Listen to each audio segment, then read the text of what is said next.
I am back. Gotta do that again. Sorry I'm not starting from the exact same point I stopped at before. I gotta completely restart everything. I don't know, whatever. Point is, I'm back. I might have to go to the navigation room again. I think I stopped there first. I don't know, I can't remember. I played this like 2 days ago, so... I don't know. Alright, this is starting off great. From what I can remember, I think I have to go... oh yeah, this is right where we stopped. So this is basically just explaining more backstory about Samus, and introducing the concept of a dude named Adam. And no one really knows who Adam is yet. Like, what's weird, and kind of cool about Metroid games is they don't release in the same order. Like a lot of games, they don't release in the same order as the story kind of goes. So, for example, this game, Fusion, came out in 2002, but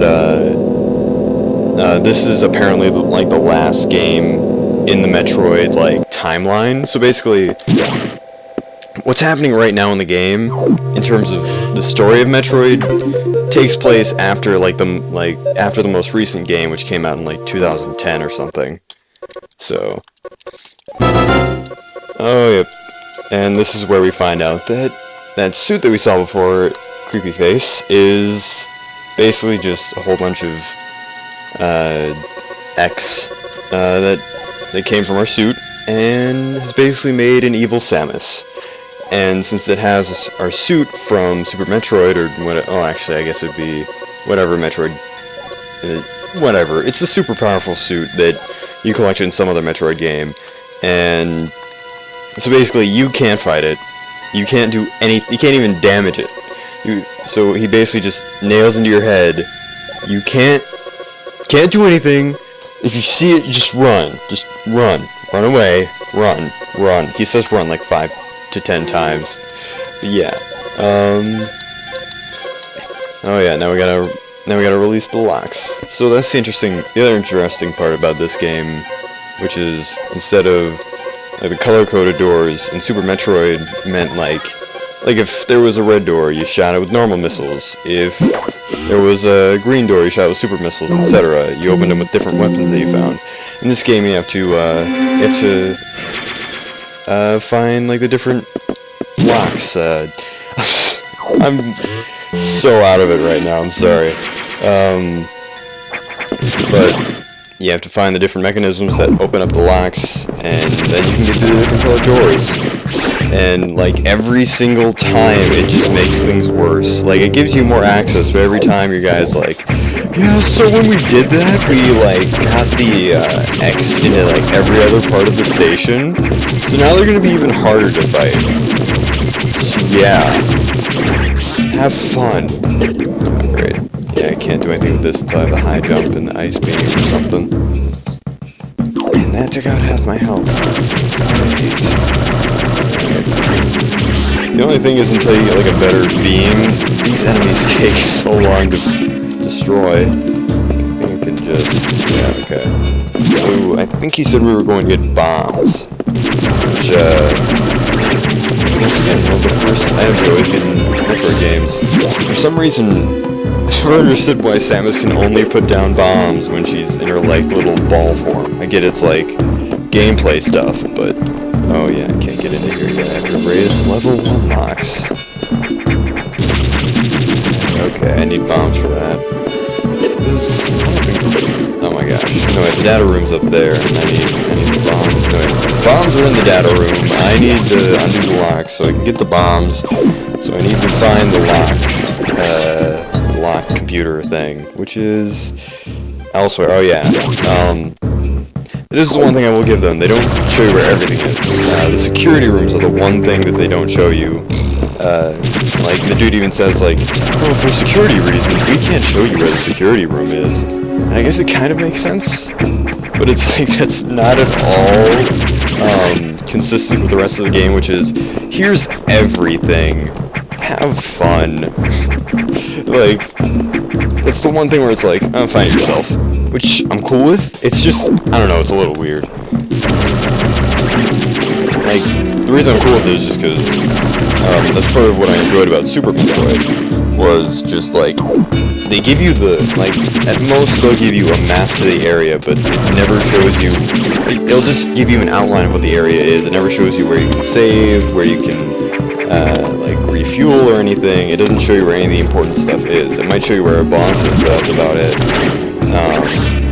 You had to actually look around and explore, and a lot of times it wouldn't mark half the crap on your map. You'd have to, you'd pretty much, like, you find secret passageways all over the place, and they do bring that back in this one. Like, there are all kinds of, like, green secret passageways you can find, and, it's pretty nice. But anyways, once again, I don't know if I mentioned it, but, the first half of this game can be a little slow. Like, I gotta say, the first half of this game is pretty easy, and I was a little worried at first when I was playing this for the first time. Like, is this really gonna be like this? Is this gonna just completely deviate from what Metroid has always been? But let's just say the game doesn't stay easy forever. Okay, I swear there's something in this room. I know there has to be. Whatever, I'll come back here with bombs. Like, if there's one thing you learn about Metroid, no matter which game you play, there's something that you always learn about Metroid playing one of their games, which is, there is never a room without a purpose. If there's just a room with a couple of enemies in it, unless those are like throwaway enemies that you can just like get, they just use them to get health for you. Unless it's something like that. Gosh. Unless it's something like that, there will always be something in that room. Always be something important, like a missile tank or, I don't know, anything of that sort. And there are the bombs. They did have, I will say, they did have a cool way of, bringing back all your items and stuff. They did have a good excuse for you losing them and having to get them back. Oh great, I remember this. Oh no. That means that the SAX is here. Yeah, that means the SAX is here. Whenever you hear the tap of the feet on the floor, that always means the SAX. Always means the SAX is around. So I have to keep repeating myself. I'm trying not to like mumble, and in doing that, I'm like going back on everything I say. All right. I'm wondering if I can't remember if we actually see the SAX, or if it's just like, or if you just kind of like hear it and it's just this ominous thing. That is one thing I'll give this game. It's kind of like half horror game for whenever you encounter the SAX, because you never know when you're gonna see it. You know you can't fight it, and you just have to hide. And it's always kind of creepy because once again, you don't know when you're gonna see it, so it's kind of, I don't know. I always thought it was kind of creepy and cool. Can't get up there yet. Gosh, I hate having to jump with the bombs. I can't wait to get the ability where you can just jump. Or jump as a ball, I guess. Alright. Bombs have always been like one of the essential parts of, always been an essential part of Metroid. Just like, it's the root of half of the puzzles in this game. When half of the puzzles are basically, find the right part of the floor to destroy. I'm just gonna go on a limb and say it's this one. Cool. I guess it didn't matter. Okay. Gotta just do that. Great. Let's see if that works. Hey, it works. It always sucks getting stuck in these things with those things. Alright. I feel like they're repeating that same enemy a lot. Alright.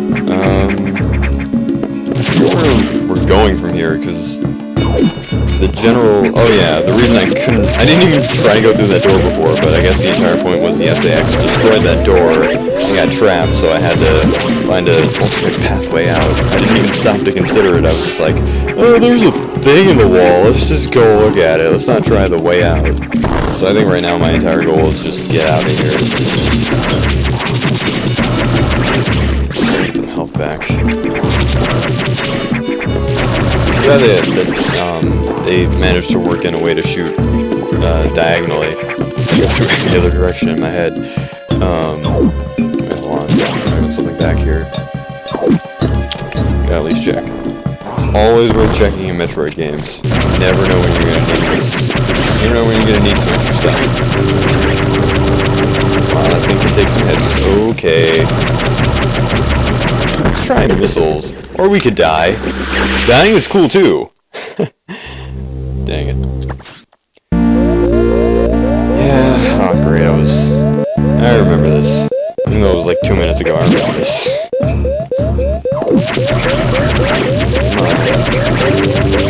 They're annoying. I hated those things in the first Metroid, because it's like, you couldn't shoot diagonally in the first Metroid. So it was basically just a struggle to just hit them at all, and then they would just like move across the ground and follow you until eventually you either killed them or got hit, and you usually got hit. And they were not forgiving with damage in that game. And they aren't really that forgiving with damage in this game either. I'll give them that. Oh great, come on, kill it. Alright, that worked out better than I expected. Let's go down here. Alright. I see no point in... Oh, okay. Well, that's cool. Thanks. Appreciate it. Yes, game. I know I'm low on health. You know, keep beeping. Okay. This is like The Legend of Zelda, like, half a heart beep. Just... It's not anymore, but... In The Legend of Zelda, they always have, when you get, like, really low on health, you hear... Da-da, da-da, da-da, like, over and over and over, and it just sucks. So annoying after a while. It's like, you'll get like a heart, you're like, okay, cool, now I can stop hearing that stupid noise, and then you hit again, and... Do you hear the voice? The voice, okay, now I sound like I'm schizophrenic. I was schizophrenic.